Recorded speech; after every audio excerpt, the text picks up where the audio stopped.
Assalamualaikum warahmatullahi wabarakatuh. Pemirsa RCTV yang dirahmati Allah Subhanahu wa taala. Jumpa lagi bersama saya Muhammad Naufal Rosyadi dalam program Ala Santri. Seperti biasanya, program ini akan menampilkan profil-profil pesantren yang berada di wilayah Kabupaten Cirebon. Dan saat ini saya sedang berada di Desa Cisaat, Kecamatan Duku Puntang, Kabupaten Cirebon. Tepatnya di Pondok Pesantren Bina Insan Mulia. Mau tahu keseruan kegiatan santri yang ada di sini? Ikuti saya.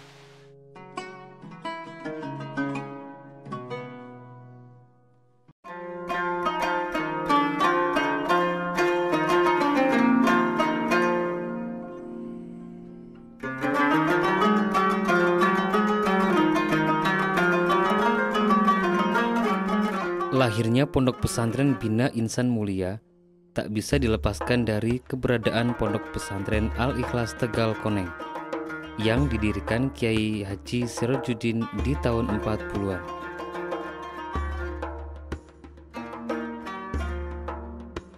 Abah Siroj saat itu hijrah dari pesantren Bobos ke sebuah perkampungan yang dahulu dikenal dengan nama Tegal Koneng.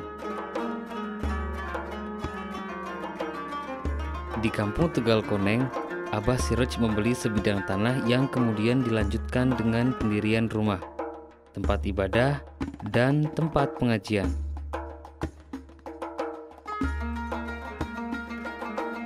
Seiring berjalannya waktu, kiprah Abah Siroj mulai dirasakan masyarakat sekitar, terutama dalam bidang keagamaan.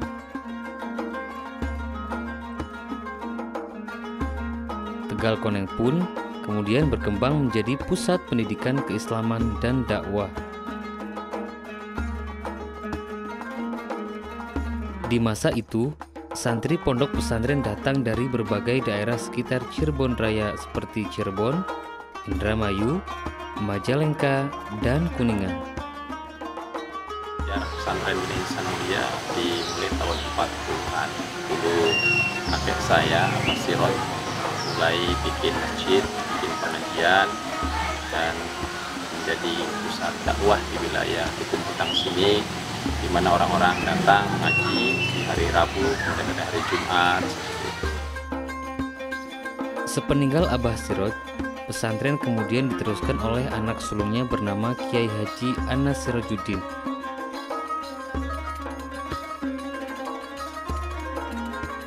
Di masa Kiai Anas, sistem dakwah dan pendidikan diperluas dengan mendirikan lembaga pendidikan formal, diantaranya Madrasah Diniyah dan Madrasah Tsanawiyah, PAUD, dan TK, yang diberi nama Al-Ikhlas.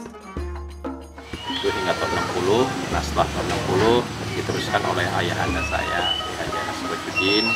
Kemudian beliau membuat sistem pendidikan yang mulai berbasis madrasah. Dibuatlah Madrasah Diniyah pada awalnya, kemudian setelah tahun 90-an ada Tsanawiyah, ada PAUD, ada TK yang dulu dinamai dengan Al-Ikhlas.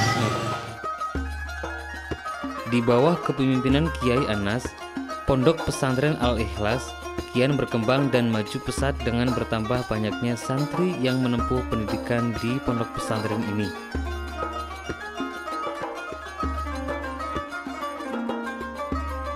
Seiring berjalannya waktu, putra Kiai Anas, Kiai Haji Imam Jazuli yang kembali dari Jakarta, diberi restu untuk melanjutkan keberlangsungan pesantren ini.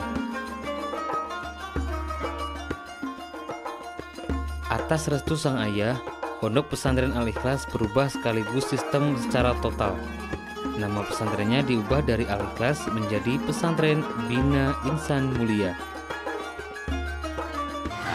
Kemudian pada tahun 2013 saya datang dari Jakarta pulang ke sini dan saya rombak ya, dengan konsep baru, dengan nama baru, dengan pola yang baru. Jadi Al-Ikhlas itu lembaga-lembaga yang ada saya berikan ke masyarakat sekitar. Kemudian kita buat lembaga baru namanya Bina Insan Mulia. Dengan visi menjadi lembaga pendidikan yang unggul dalam mencetak kader pemimpin umat dan menjadi pusat ilmu keislaman, pondok pesantren berusaha mengikuti arus dan generasi milenial dalam mengajarkan pendidikan agama bagi para santrinya. Seperti halnya metode mengaji cepat Nahwu Shorof dengan menggunakan dua metode, yaitu tamyiz dan amthilati. Kita melihat bahwa generasi hari ini kan dikenal dengan generasi milenial, yang tentunya selalu pengen instan, pengen cepat. Nah, maka kita pun dalam sistem pendidikan mengikuti pola pikir dan hasrat dari generasi milenial tadi. Ngaji kita dengan metode-metode yang cepat. Dengan dua metode ini, para santri bisa menerapkan dan memahami ilmu nahwu, mempraktekkan kitab kuning dalam 4-6 bulan atau 1 semester. Sedangkan untuk tahfidz, metode 4 langkah digunakan untuk menargetkan dalam 1 semester mampu menghafal minimal 5 juz dan maksimal 10 juz. Nah, contohkan misalkan kalau untuk ngaji Nahwu Shorof kita menggunakan dua metode, tamyiz dengan amthilati. Metode ini bisa dicapai dalam 1 semester, 4 bulan bisa selesai. Sehingga dengan 4 bulan selesai ini dia sudah bisa memahami dan praktek bagaimana ilmu nahwu itu diterapkan dalam membaca kitab kuning. Untuk bahasa Arab, pesantren menggunakan Al-Arabiyah Al-Mu'asirah, kurikulum dari Eropa yang dikhususkan bagi warga di luar Arab. Duplikasi kurikulum Eropa untuk bahasa Arab tersebut, santri akan digenjot selama 1 semester untuk memahami bahasa Arab secara menyeluruh. Bahkan, untuk bahasa Inggris pun, pesantren menerapkan secara khusus selama 1 semester untuk pembelajaran dan kemudian 1 semester untuk melakukan tes TOEFL. Seluruh metode pendidikan tersebut dimasukkan ke dalam program pesantren yang digelar di waktu-waktu tertentu setelah asar, isya, dan subuh. Tapi memang dia tidak sekolah, kita ikuti total metode 4 langkah. Kalau dalam metode bahasa Arab kita menggunakan metode Al-Arabiyah Al-Mu'asirah dalam 1 semester juga. Itu kurikulum yang sudah digunakan di Eropa. Ya, memang khusus untuk orang-orang luar Arab. Nah, kita duplikasi di sini, kita terapkan dalam 1 semester. Seluruh metode pendidikan tersebut dimasukkan ke dalam program pesantren yang digelar di waktu-waktu tertentu setelah asar, isya, dan subuh. Di samping pendidikan formal dan keagamaan yang dipelajari para santri di Pondok Pesantren Bina Insan Mulia, para santri pun diberikan kelonggaran untuk mengikuti beragam ekstrakurikuler maupun olahraga yang disediakan secara khusus oleh pesantren.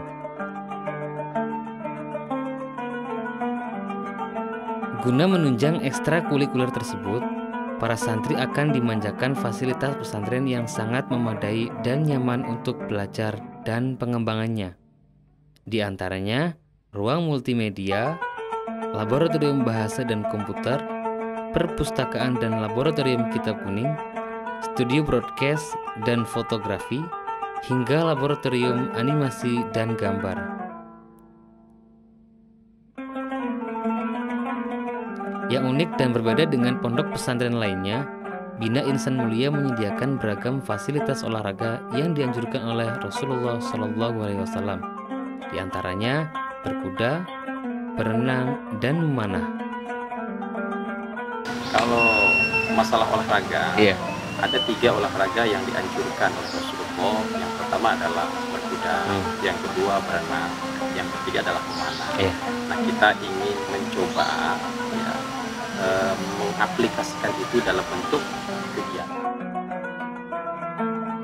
Fasilitas berupa kolam renang, kuda pacu, hingga area memanah disiapkan pesantren untuk merefresh mood para santri agar tetap bersemangat menjalani pendidikan di pesantren.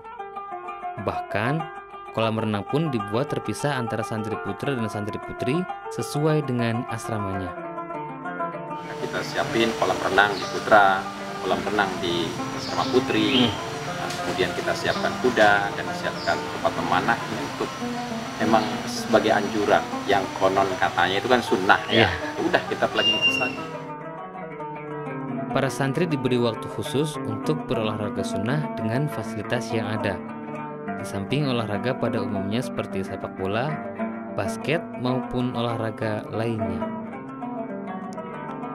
Pesantren yang saat ini telah memiliki pendidikan tiap tingkatan, berencana mendirikan sebuah perguruan tinggi.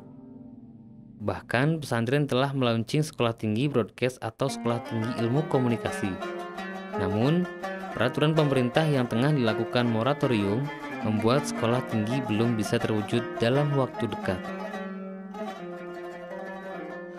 Rencananya sudah, ya bahkan kita sudah launching sebetulnya. Ada sekolah tinggi broadcast, ya, sekolah tinggi ilmu komunikasi sudah kita launching. Tapi ada peraturan pemerintah yang memang sekarang sedang di moratorium, belum memungkinkan. Mudah-mudahan setelah Pilpres ini selesai moratoriumnya, mungkin peluang itu bisa.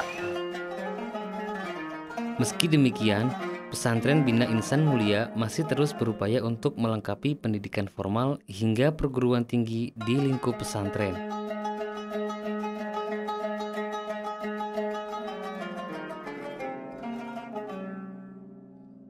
Dengan jumlah santri yang mencapai 1000-an, pesantren masih berupaya untuk terus meningkatkan kualitas pendidikan yang lebih maju lagi. Sejauh ini, tak terhitung santri jebolan pesantren Bina Insan Mulia yang mampu meneruskan pendidikannya ke luar negeri dan diterima di berbagai universitas dalam negeri dan terkemuka. Sudah banyak ya yang luar negeri, kalau dihitung ada sekitar 9 sekarang. Ya. Dan mayoritas mereka bisa masuk ke Universitas Al-Azhar Mesir. Ada beberapa siswa yang memang sudah diterima di Syria, ada juga yang di Sudan, tapi masih menunggu pemberangkatan.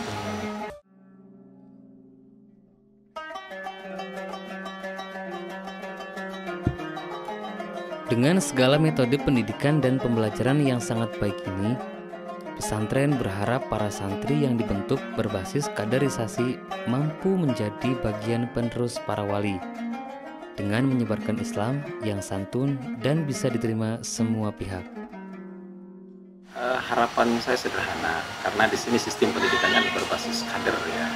Jadi kita ingin mengkader beberapa santri ini sebagai bagian penerus dakwah para wali yang dulu sudah mengembangkan Islam di Jawa dengan Islam yang lebih santun, Islam yang rahmat dan alamin, dan kemudian Islam yang bisa diterima, Islam yang inklusif, ya, yang terbuka, bisa diterima semua pihak. Dan tentu di situ mau tidak mau pilihan kita adalah Islam yang Ahlus Sunnah wal Jamaah. Islam Ahlus Sunnah wal Jamaah menjadi pilihan pesantren untuk mendidik para santrinya agar mampu unggul dengan akhlak, ilmu dan amal menuju lahirnya khairul ummah.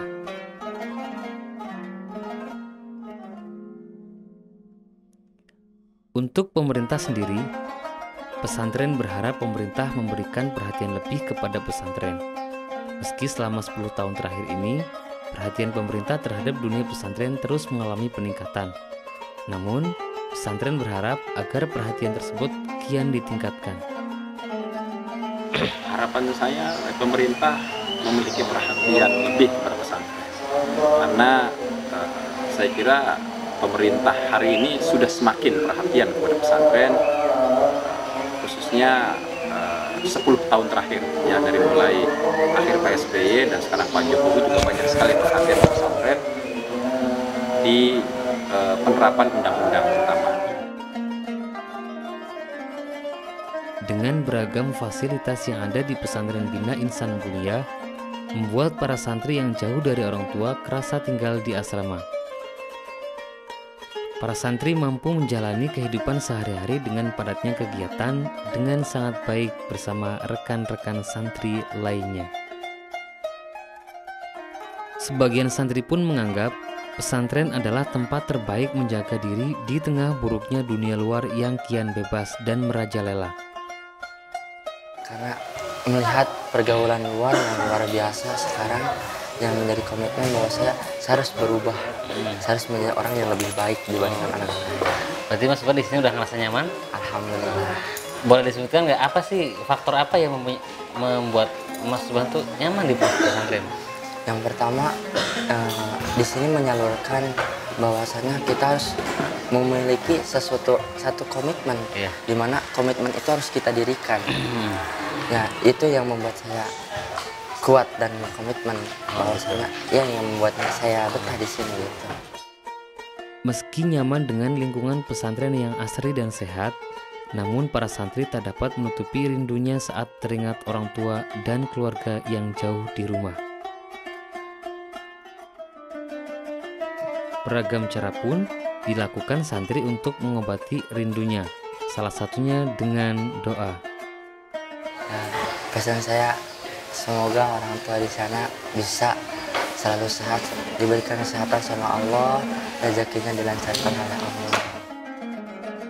Salah satu alasan santri memilih pesantren Bina Insan Mulia adalah adanya akses penyaluran santri untuk melanjutkan pendidikan tingginya ke luar negeri. Cita-cita mau sukses, mau banggain orang tua, mau kuliah di luar negeri juga. Mau ke luar negeri? Kemana? Pengennya sih waktu itu ke Turki. Tapi di sini programnya Al Azhar, jadi ada kemauan juga ke Al Azhar. Para santri pun memiliki harapan besar terhadap kemajuan pesantren Bina Insan Mulia. Santri berharap pesantren yang banyak memberikan ilmu dan pengalaman hidup ini maju pesat ke depan dan mampu mengantarkan santrinya hingga menempuh perguruan tingginya di luar negeri. Baik pemirsa, demikianlah tadi laporan dari tim ala santri dari Pondok Pesantren Bina Insan Mulia di Desa Cisaat, Kecamatan Duku Puntang, Kabupaten Cirebon.